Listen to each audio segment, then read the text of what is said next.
Hello, and welcome to Overlooked Headlines.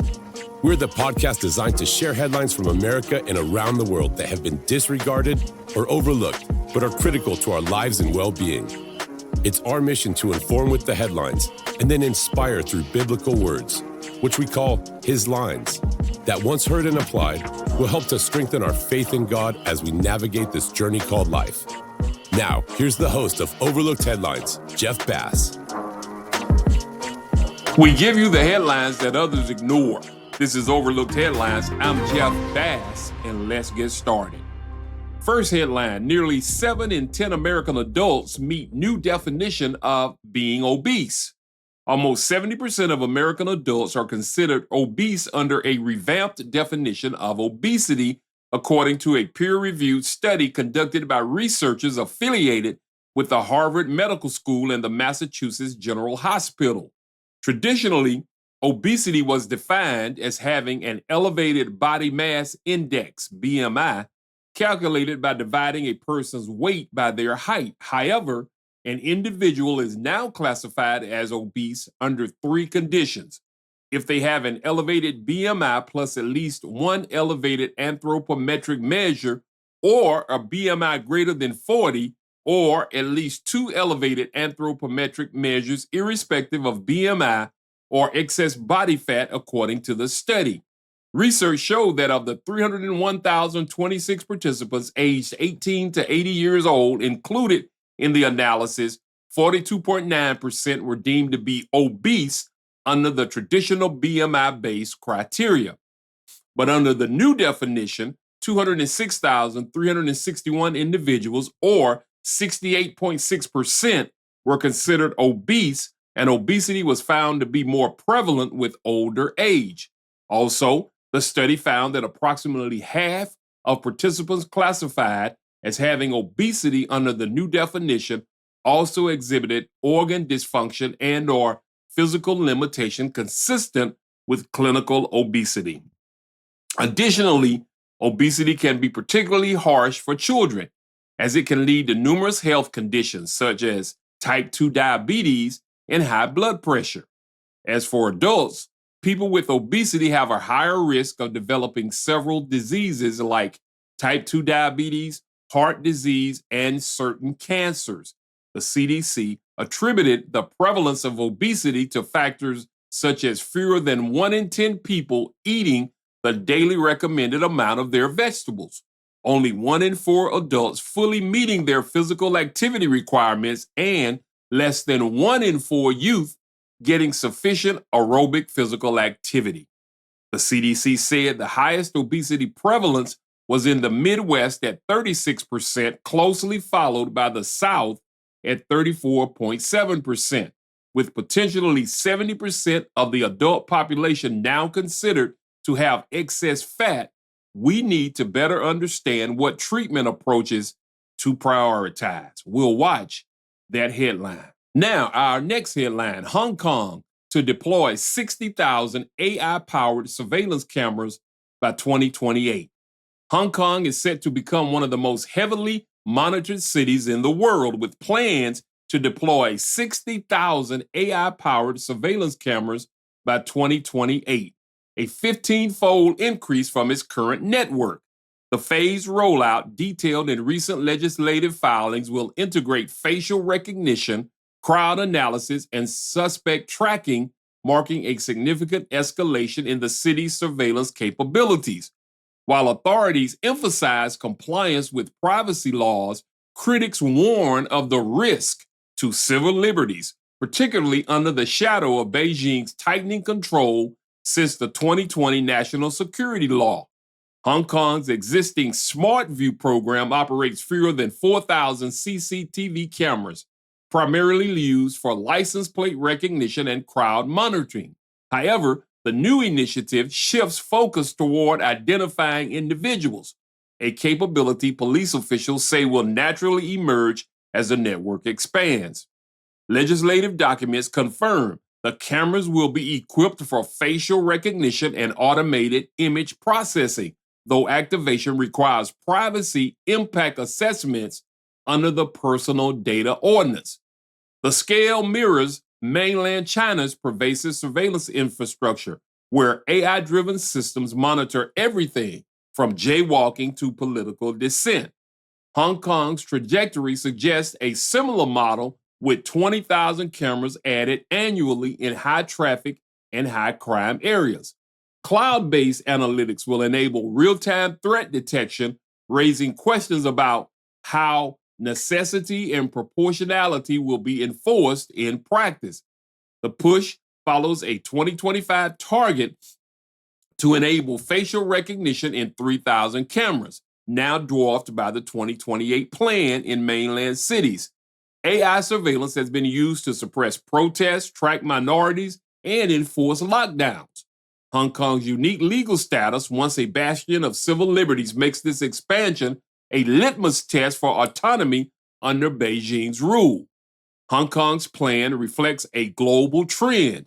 London, Moscow, and New York already deploy tens of thousands, of cameras, though few integrate AI as aggressively. The shift raises ethical debates about mass monitoring's trade-offs. Proponents argue it deters crime. Opponents cite chilling effects on free assembly and speech. The AI surveillance expansion represents a technological leap with profound implications for privacy and autonomy. While framed as a crime-fighting tool, its scale and capabilities evoke China's Orwellian controls. As cameras proliferate, the city's challenge will be balancing security with rights, a test it may no longer have the power to fail. Now, let me take this moment to thank all of you for your continued support of Overlooked Headlines. Stay connected with us. Don't forget to like, comment, and subscribe to our YouTube channel. And as always, hit the notification bell. Follow us on IG, and we do an IG Live every Monday at 5 p.m. Eastern Time. We want you to leave your comments and share. And if you like the content we provide, click on the Buy Me a Coffee link on the Overlooked Headlines Instagram profile. By doing so, this helps us to provide more great content. Stay where you are. I've got more Overlooked Headlines. Still to come, our top headline. And don't miss his lines right here on Overlooked Headlines. And now, here's our top headline. Warning, beta blockers increase women's risk of death and cardiovascular events. For more than 4 decades, beta blockers have been prescribed to nearly every heart attack survivor as standard therapy. This drug class, designed to slow heart rate and reduce strain on the heart, was long assumed to improve survival. Yet, new evidence published in the New England Journal of Medicine and the European Heart Journal has upended this long-standing medical dogma. The Reboot trial, the largest and most comprehensive study of its kind, shows that beta blockers offer no measurable benefit for heart attack patients with preserved heart function and may, in fact, harm women. The Reboot trial enrolled 8,505 patients across 109 hospitals in Spain and Italy. All participants had suffered a heart attack but maintained normal or near normal heart function. Half were assigned to receive beta blockers after discharge, and half were not. Now, both groups otherwise received the best available modern cardiac care and statins. After nearly 4 years of follow-up, the results were strikingly clear. Beta blockers made no difference in the rates of death, repeat heart attacks, or hospitalizations for heart failure. This finding directly challenges decades of cardiology guidelines that continue to recommend beta blockers for nearly all post-heart attack patients. While overall results show no benefit, a deeper look revealed a disturbing pattern. Among the 1,627 women in the study, those prescribed beta blockers fared significantly worse than those who were not. Compared to women who did not take the drugs, those who did experienced 45% higher relative risk of death, reinfarction, or heart failure hospitalization, 90% higher risk of all-cause death, and an excess absolute risk of 0.9% per year.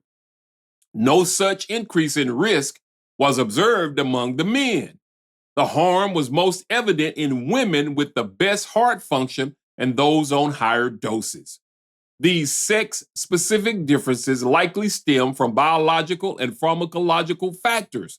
Women generally have smaller hearts, lower body weight, higher body fat, and lower blood plasma volume, all of which increase drug concentration at standard doses.